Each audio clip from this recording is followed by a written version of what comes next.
That's it. Okay, so it's recording now. Okay, so Andrew, so over to you. Awesome, thank you.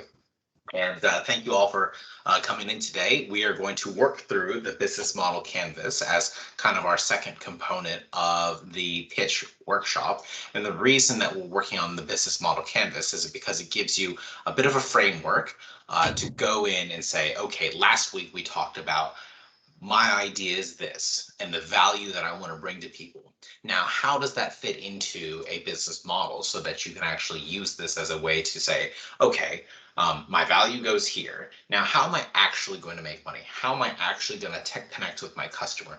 How am I going to pay my bills? What am I going to spend my money on to kind of make it work? And the business model canvas is a very popular tool amongst the startup community, amongst the business community as a whole, to kind of find ways to define a certain structure. So I'm utilizing a deck that we utilize from our ideation validation program, thus the ideation validation and Peterborough logo on there.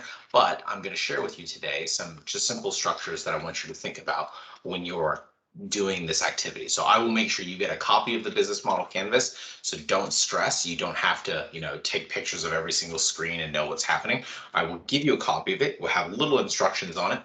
And hopefully you can use that as a guide to figuring out what to do with your business when you come to pitch day. So in recap, last time we talked about the value proposition, and what I really want to remind you of is that people don't buy what you do, they buy why you do it.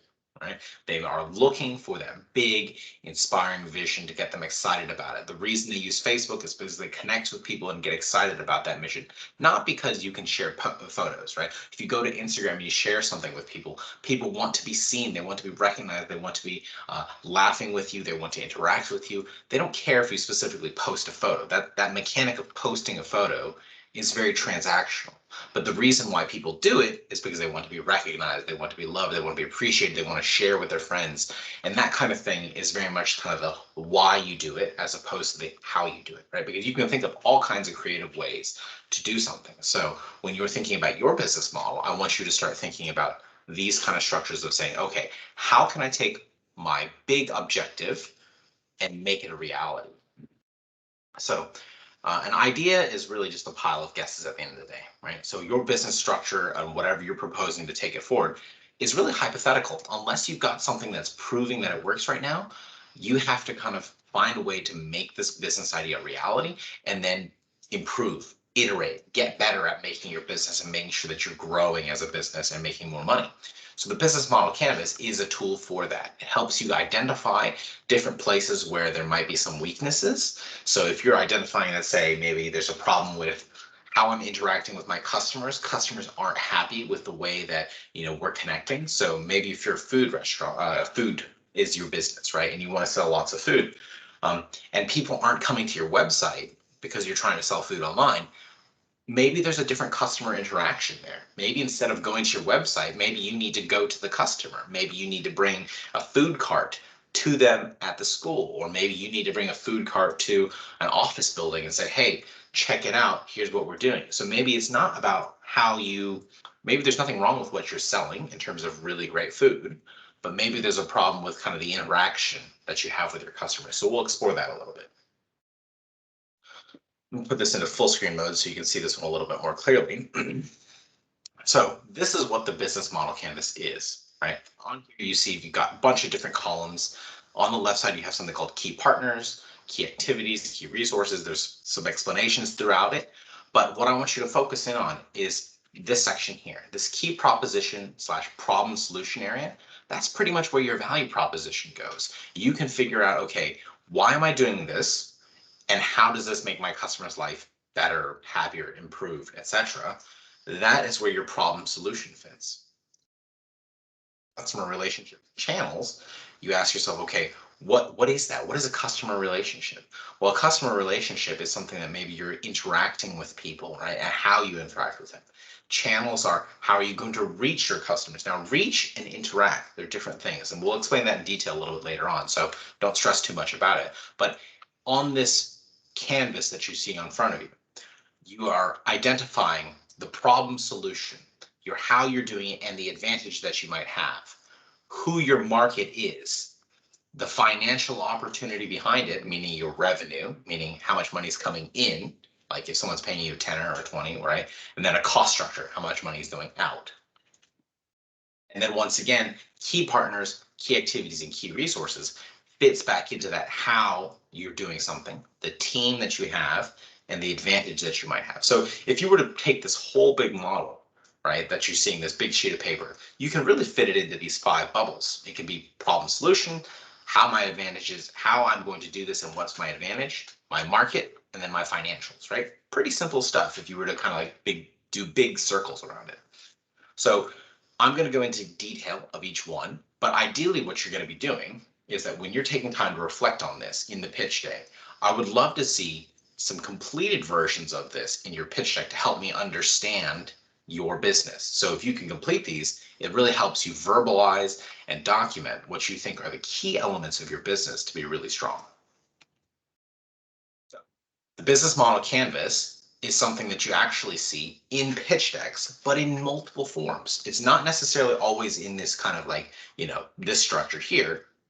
Sometimes it's broken out into different things. So I put a bunch of examples here on the screen that show a bunch of different pitch decks, which are all pretty much just PowerPoint slides of how you are solving a problem, who's on your team, how are you going to make money, the market opportunity, all those kind of different things that we talk about in a pitch deck. They're all found inside this business model canvas. So if you can complete the business model canvas, you're well on your way to making a really nice pitch deck because you very clearly stated, these are the different components of my business. And in a pitch, what you're trying to tell someone is, look, the opportunity is so exciting. This is what we're doing. This is how we're doing it. And here's what's going on. That's the fundamental objective of a pitch. So if you can do that well, then you'll probably be able to accomplish your objective of either saying, maybe making a sale, or maybe you're getting an investment, or maybe you're just telling the good word of what your business is, that people can be excited about your mission, right? You're trying to raise your brand presence. Those are all things that kind of come from doing a pitch deck effectively. So let's go into the business model canvas itself so that you can have a clear understanding of the different components. Let's start over here on the right side. So I'm not sure if you can see my mouse, but if you can, on the right side, customer segments is where we're going to start, because last week we talked about value proposition.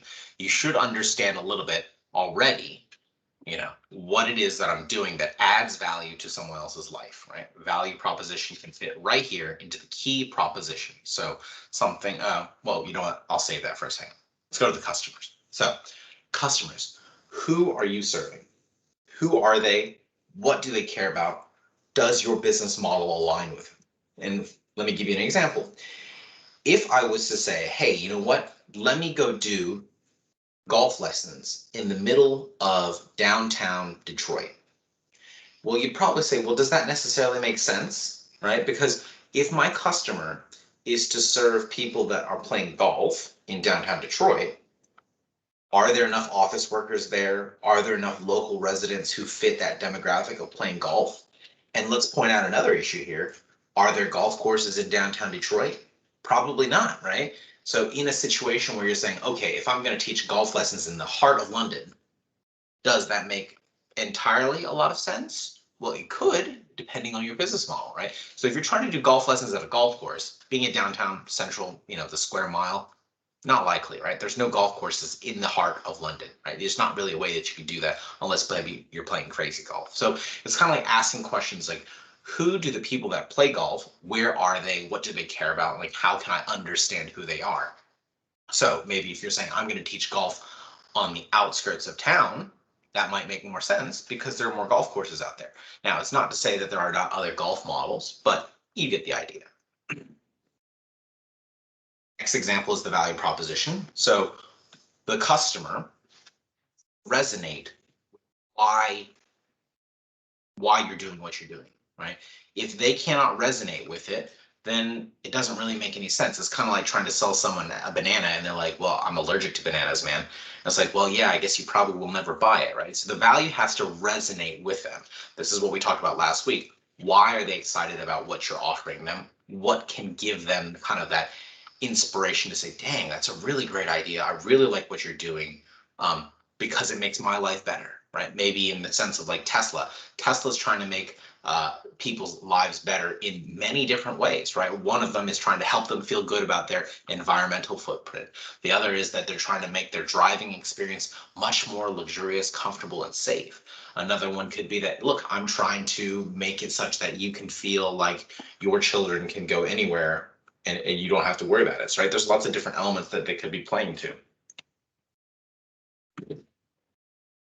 When you're looking at this, we've just covered the key proposition in the middle and then the customer segment. Now, what I want to point out here is that you have this value on one side and then you have your customers over here. You have to connect those two. How are you going to bring the value of the business to the customer? And that's how you explore the customer relationships and channels. Let me see if I can, there was like a little thing that I could do to mark up on my screen. Can I mark my screen on this? I do not think I can. Sorry. I was going to try to highlight on the screen where, oh no, yes, I can. Here we go. So, we've already talked about this. We've talked about this. Now, how do we get from these two, from here to here? How are we going this direction, right? What we will explore next is customer relationships and channels. Those two things are how you connect both your value of your business to the customer so that they can experience what you're doing. What is a channel? A channel is the way that you're engaging and reaching your audience. So that maybe it could be your newsletter, maybe it's social media, maybe it's your website, maybe it's word of mouth. These are somewhat similar to kind of marketing ideas, right? How you connect with them. So it can be a physical location. So maybe you're selling in the mall, right? And you have your people selling at the mall and they're saying, hey, this is what we do, right? So they're at Westfield and they're working the stands and they're working the audience, the traffic that goes by. Or maybe it's something that's completely not physical and you only interact with people via your email, right? And maybe it's a very exclusive kind of club dynamic and you only talk to them via some secret password or something, right? That's the interaction piece. So that's how you connect with them. So you're taking your value and you're connecting to your people through your website, through your email, through your social media. And then how do they connect with you? So if you think about like social media, some people have really strong relationships with the people that they're talking to, right? So if you think about maybe you're like a regular fan on a social media post or something, like if you've ever gone on like Twitch or anything like that, where they have video game streamers, those video game streamers start recognizing some of their top fans, right? And so they say, okay, hey, you know what? It's good to see you again. I'm glad you're here. Hope you're doing well. They ask them questions.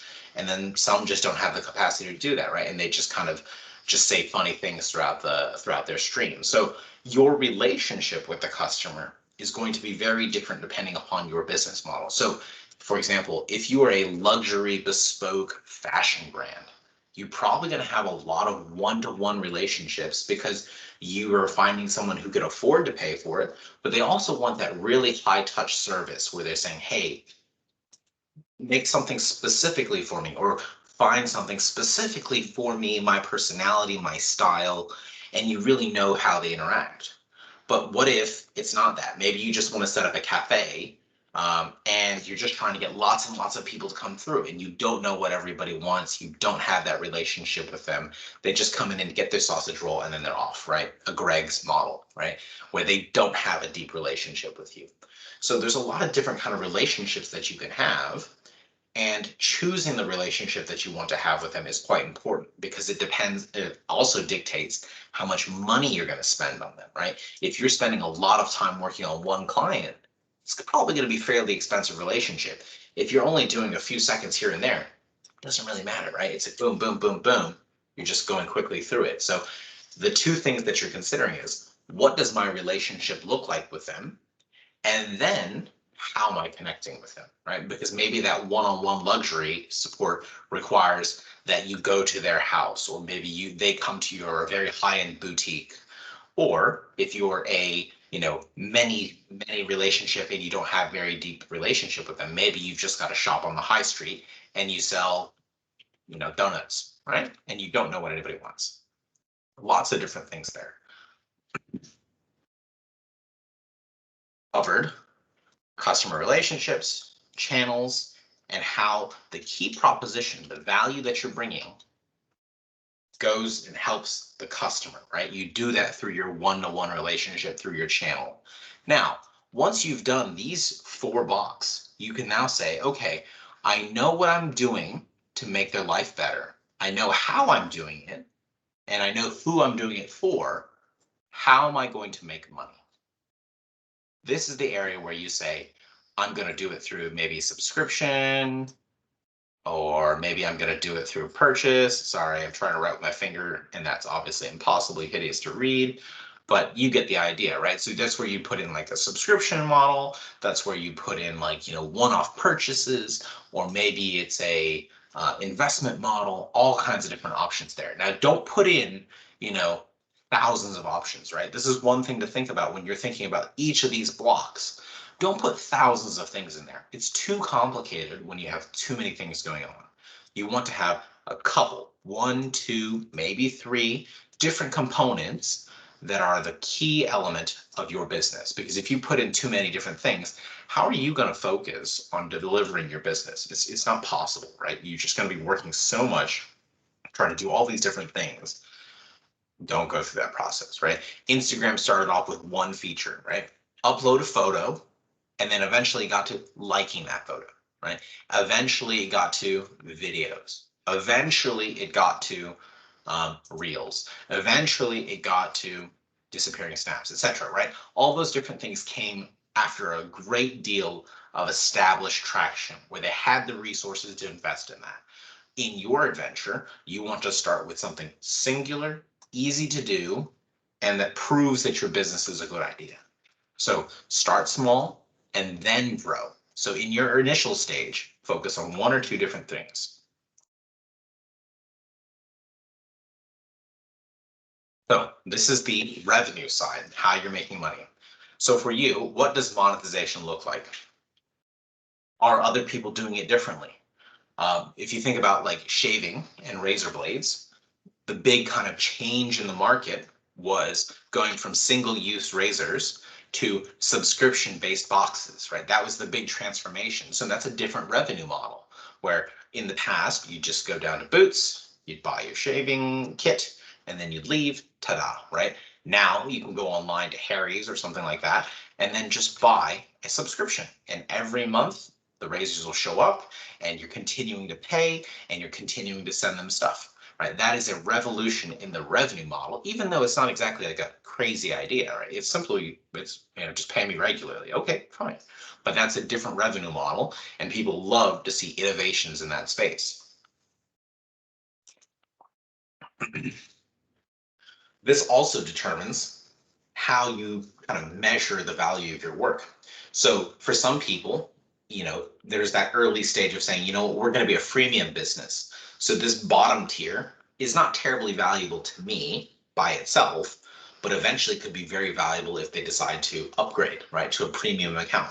Or if you're, a lot of y'all probably play the different app games where you can, start for free and then eventually get so difficult that you're waiting for like 6 days just to get something done, that you pay to shorten the wait period. And so, that's a completely viable model as well. So that depends on kind of like what stage do you want to put a lot of effort into? Do you want to work on making the free experience really great? Or do you want to work on making the premium experience really great? So measuring the value of your work there. Naturally, if you make money, you're probably going to have to spend money somewhere. So what do you have to pay for to deliver the core value of your business? Now, this is the same thing that I was talking about earlier. 1 to 2, 3 things. This is not supposed to be some like super detailed cost assessment. Like I don't care if you have to pay for your email account, right? That's not a core element of your business, I don't think. But for some people, maybe something such as program development for your app, right? App development, that's going to be a key feature for someone's kind of whole process. if they are a app business, right? That is a core element of what you do, right? App marketing, then maybe if you have an app, you want more people to download it. So maybe app advertising, and then maybe staff, right? These are three key elements that you need to be consciously aware of to say, look, we're going to invest so much in this. These are the big pillars of what we do. If we don't invest in this, everything's broken, right? Because you can find free solutions everywhere for all kinds of different things. So focus on the big things that matter to you. And one way that you can figure that out is by looking at this chart here. So what you'll notice is that we've gone from this side over here, down, over, and now we're here in the cost. One way that you can figure out what your cost structure is going to look like is by examining this territory here on the left side of the map, which is the key partners, key activities, and key resources. What you'll discover here is that customer relationships, customer segments, and the channels, these are all supposed to make you money. So the same thing happens on the left side here when you're looking at your chart, is to say, all these things probably are going to cost me money, right? So these are going to be the big pillars that are tied together. So theoretically, in this situation, everything that you list out here in key partners, key activities, key resources will tie into your costs down here. So if I give you an example, key resources would be maybe like my people, right? My staff, my team. So if I put, little person here and said, all right, this person is key to my life, well, then this is obviously going to have to go into my cost somewhere, right? They're going to have to be able to be paid for in a way that gives them, a little bit of value, right? So that you know how it relates to your core business. So your key resource, if it's people, then you probably should be saying people have to be paid for, right? That's a key element of what you do. So starting with key partners, we'll break out each one of these different categories that we just talked about. Key partners are people that can help you do what you do, but may not necessarily be, I guess, part of your cost structure. So for example, a key partner for maybe that's a good example. A key partner for Uber in the city of London is probably actually the local councils. And the reason is because if the key partners, meaning the local councils, don't let you or don't create policies or rules that allow you to have like Uber working in your borough, then you're not going to be working, right? So that's quite key partner, someone who can help you deliver something. So another example, if you think about Hackney, Hackney actually does not seem to allow people to park electric bicycles within the council area. So that is a key partner who's actually inhibiting the success of the electric bicycles that you can rent, like Line Bike or anything like that, or Jump. You can't park them in certain areas. So if local council is not working with you, key partners can actually be somebody that holds you back, but also takes you forward. So they aren't part of your business. They're not, they're not being paid by you, but they definitely have an impact on how you conduct business.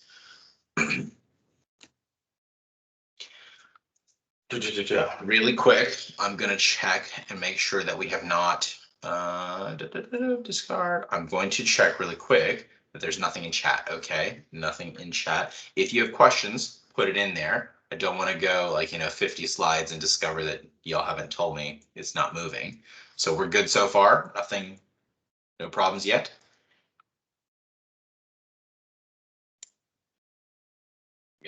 Silence says good. So key activities. So your key activities are kind of like the different things that you do that creates that value. So for example, if my value proposition is I make delicious donuts that solve world hunger, right?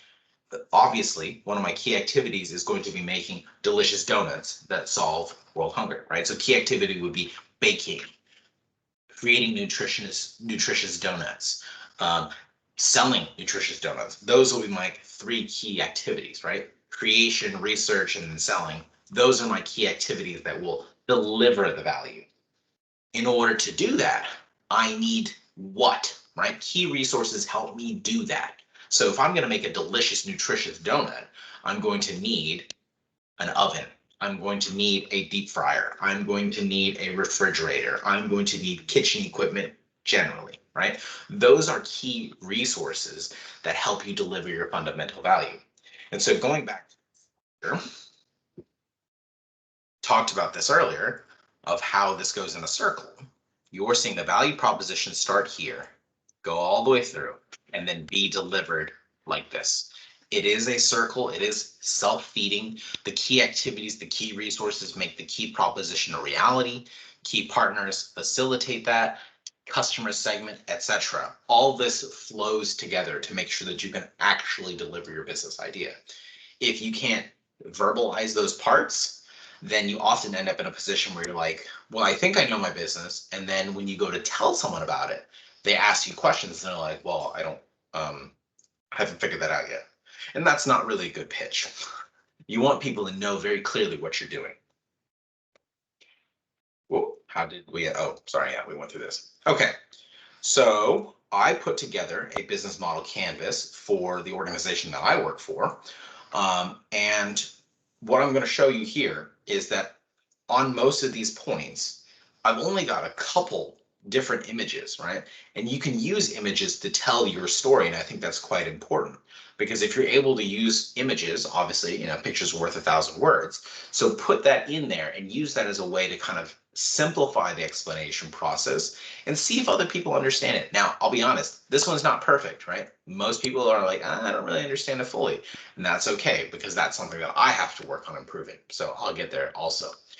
My key proposition is I work on amplifying impact. So other people have great ideas. How can I help them make that idea bigger? How can I help them go further? How can I help them get investment? How can I help connect them to mentors, leaders, investors, etc., right? Those kind of things. And so I work with customers in a one-to-one relationship. I spend a lot of time connecting with them individually to learn about their business. And I do that through meetings, workshops, seminars, public events, all those kind of things. That's how I connect with people that I have not yet set up a relationship with. My customer segment is creators, founders, and investors, people who are trying to make exciting ideas. So people like you who are trying to start a business and say, I'm interested in creating a business. How do I get there? And so my revenue model comes from corporate sponsorship and government sponsorship. So that's how I make money serving these people. Now, one thing I want to point out is that sometimes your customer is not the same person as who's making you money. Okay, sometimes it's a little bit different. So corporate sponsors are very interested in working with founders. So they will sponsor programs for them. They want to see innovative ideas. They want to see exciting things. And investors, they also want to see exciting things. So sometimes investors and corporates, they kind of work together. So your revenue model is not exactly always going to be the same thing as your customer. Your customer could be somebody you're serving completely different. Your cost structure, for me, it's staff and content. So I have a team. I pay them, make sure they get their wages, and then we also buy content to make sure that we can continue to do other things. So giving you good information, exciting ideas, so that bringing in new speakers so that people can be fired up by it. Now, my key partners are coaches, mentors, and investors. Now, the coaches and mentors actually completely free. Like I don't pay any of them anything. Investors, same thing.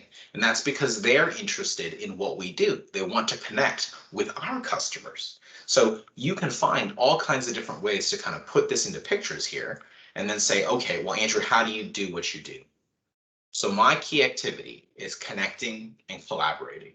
So I spend a lot of time connecting people to investors, to mentors, to coaches, and then we work together, we study, we evaluate their business idea and say, okay, does this work? Is this something that can be viable for whatever, right? To figure out if this is a business that can really grow. And then the key resource for me is actually just coming down to people.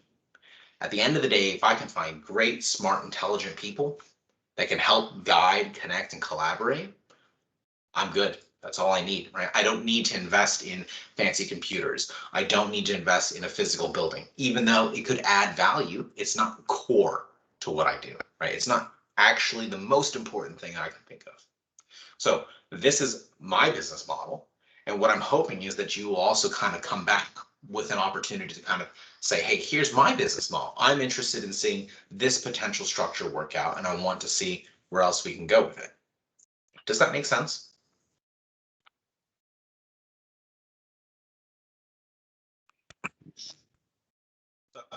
I'm going to share this business model canvas with you all for you all to populate and to put in your key propositions, your customer relationships, the channels, etc. And then we can kind of see where you end up in the next session. I'd be very happy if you were going to send me your business model canvas, because I'd love to be able to give you feedback on kind of your idea and how you're improving it.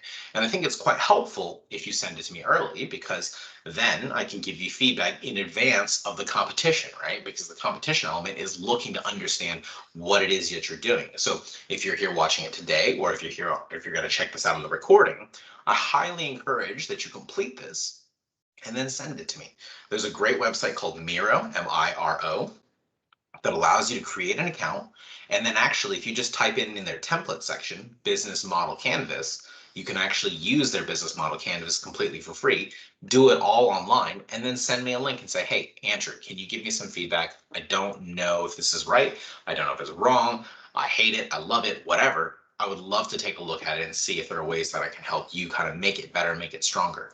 And I actually work with people all the time on the business model canvas. We do this internally, even as like an established organization. So Alia has been working for 20 plus years, but about 3 weeks ago, we said, okay, can we use this tool to help us kind of reflect on maybe some of the things that we need to be better at, some of the areas where we could improve.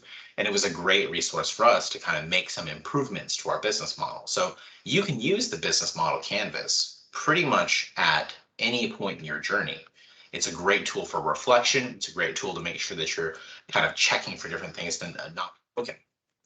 So I've got another example here, and this is a company called Hilti. Hilti is a tool manufacturing company, and they make high-end machine tools. And what they used to do is they'd say, okay, I've got this really fancy drill.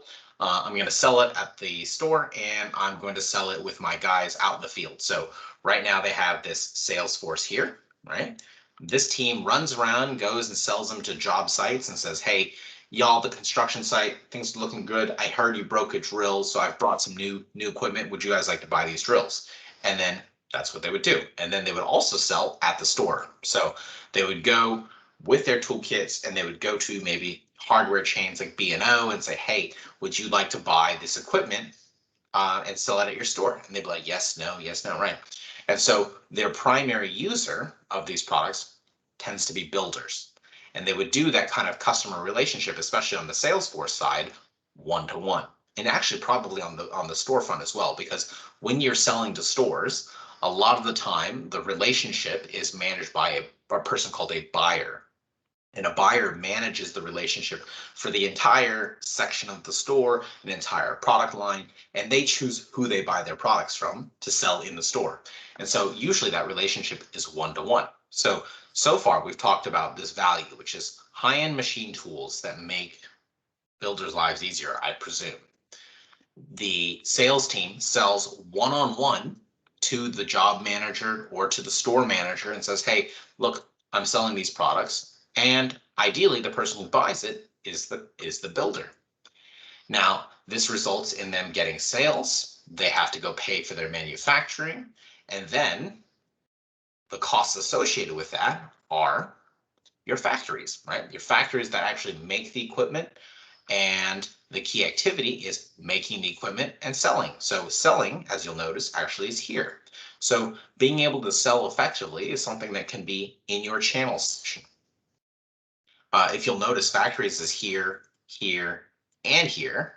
So there's nothing wrong with you having a couple things that are quite key to what you do being in multiple components, but it's good to know that this is a big risk for them. So if you think about it, what happens if I completely took away all the factories? You'd kind of be in trouble, wouldn't you? Like your whole business model is missing like 3 major components. So it's thinking about those kind of things that if you were to say, if I were to take something away, what would happen? So if I were to get rid of, this guy here, what does my business model look like? Will I be able to afford to keep paying for things? Possibly not, right? It impacts the transactional sales big time. So one of the things that we'll note here is brand. You'll see the brand is here in the key resource.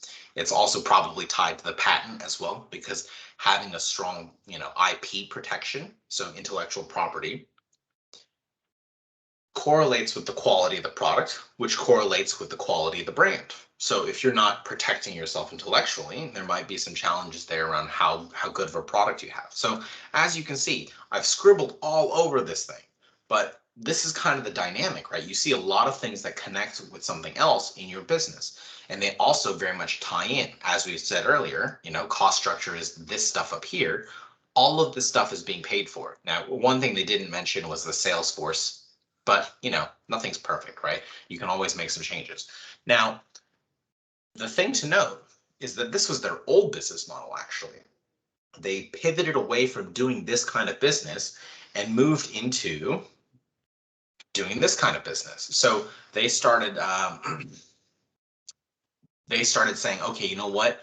We're not actually going to do direct one-to-one. We're going to go ahead and replace it with a focus on us having stores in the USA, saying we're going to focus on selling these pieces of equipment here to builders. And those kind of dynamics can change significantly the cost structure. So if you think about that, that store is definitely going to become a key resource cost. There's no way that you're going to afford to set up a shop or a store without paying for it, right? There's rent, there's leases, there's you might end up buying the building, you might have to buy more staff to maintain the building, etc., right? There's this whole kind of change to what your business is actually going to be going through. So if you were to take away the one-to-one, what does that do to your other sections, i.e. your key resources? And so this is kind of the power of the business model canvas, that you can say, you know what happens if I take this away? And usually what they do on the business model canvas is they use sticky notes, and they say, okay, I'm going to put something on the sticky note in the key partner section, and I'm going to call it store. If I take that away and you literally take the sticky note off, what happens to the business model? And you can do that on Miro. So if you wanted to use sticky notes, Miro is free. Put your sticky note on the different sections, put your notes on there, send me a screenshot, send me your board. I would love to take a look at it and see what it says, okay? That is the business model canvas. Now, there are some opportunities here where we could possibly discuss saying, all right, would you guys like to verbalize this? Now, this is going to be a little bit difficult because I know that there's not often a lot of people who like to voice up, but I'd be very curious to see if there's anybody who's interested in sharing some of their thoughts around, any questions, concerns, the business model. Does it freak you out? Can you give me some feedback so that I know, how I could potentially help?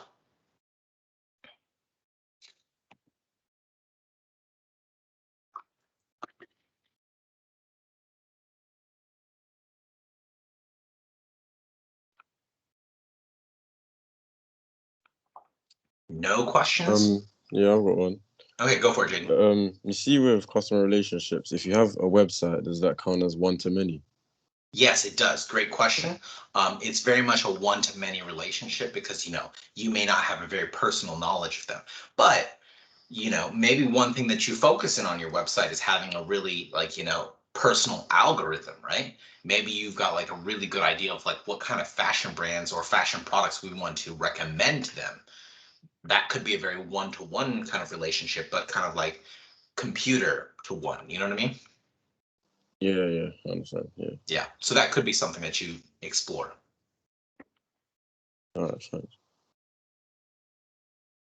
Anyone else have any questions? And I'm very happy to share. Here, let me put this back on the screen so that and then if there's a particular element of it that you say, don't really get it, we can talk about it again. Maybe use a different example.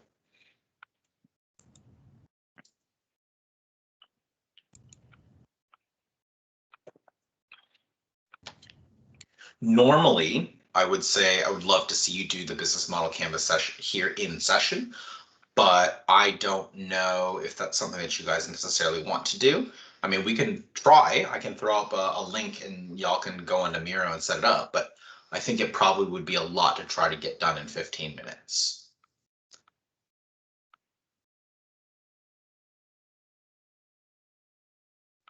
Is this now going to be the one we're showing in the pitch, or are we creating something separate for the pitch?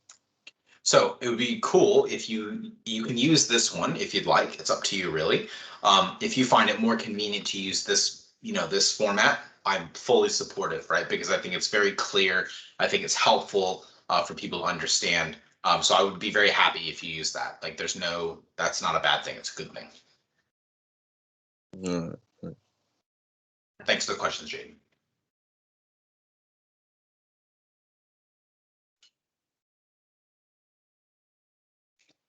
Okie dokie. Well, Ben, that is the big thing I think that we're going to do today.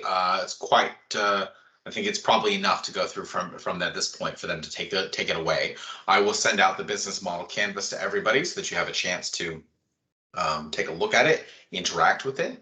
I will also include a link to the Miro so that if you wanted to go set up a free account and create your business model canvas online, you can do that. And then you could use that as the first or second slide in your pitch deck later on. So when we get to pitch day, you can have a copy of your business model canvas there. And then we'll make some improvements as we continue on through the workshop series on the different components that you may want to work on. Oh, hi. Is this recording going to get sent to? Yes, I hope it will get sent to you. Ben, do you know if it will get sent to them? If you just forward it, Andrew, to Joe, she'll kind of I've got a record of everyone who's here today. Just forward it all to Joe, and then she can forward it on in due course. Great, excellent. So I hope that answers. I think it was Hodo that was asking the question. So hopefully that answers your question. Okay, thank you. My pleasure. And once again, I will include my contact information so that if you wanted to ask any questions, you're more than welcome to do so via email. I would be happy to answer any of them, okay? Great. So with that, Ben, I think we're there, bud. We're all set. Yeah. Okay. All right. Okay. Thanks, everyone. Thank you for attending. Thanks again, Andrew. And we'll see. I think we've got one looking at Joe's email here. I can see it earlier today. I think there's one more of these, isn't there, on the. I think we have two Two more, and then the pitch day itself. If anybody has any questions about if anybody has any questions about the pitch day that you've had since last session, feel free to ask as well. Very happy to answer anything on that also.